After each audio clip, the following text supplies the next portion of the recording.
le président de la République avait à cœur d'encourager les Bleus. Après avoir assisté à la victoire de l'équipe de France contre le Maroc le 14 décembre, il est revenu au Qatar pour la finale ce 18 décembre.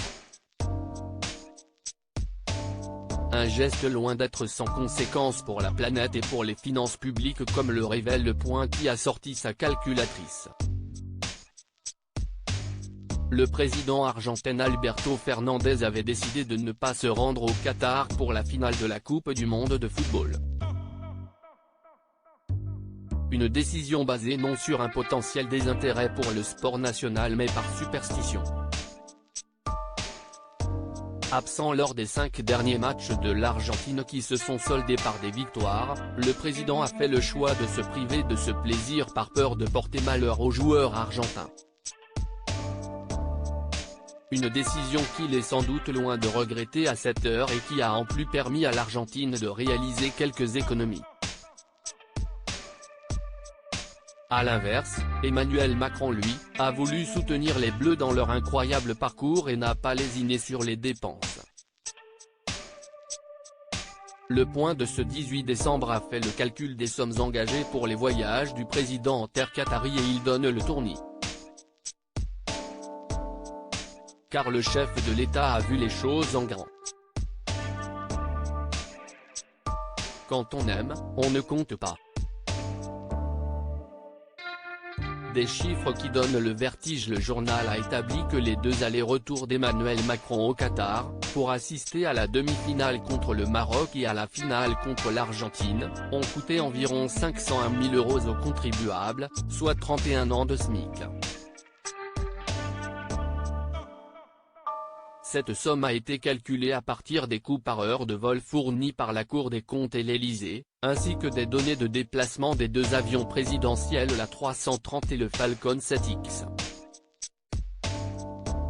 Un coût qui pourrait être en réalité revu à la hausse. L'hebdomadaire n'a en effet pas tenu compte de l'inflation des dernières années et de l'augmentation du prix du pétrole pour faire ses calculs et s'est basé sur le dernier chiffre fourni en 2019 par l'Élysée, 22 482 € par heure de vol de la 330.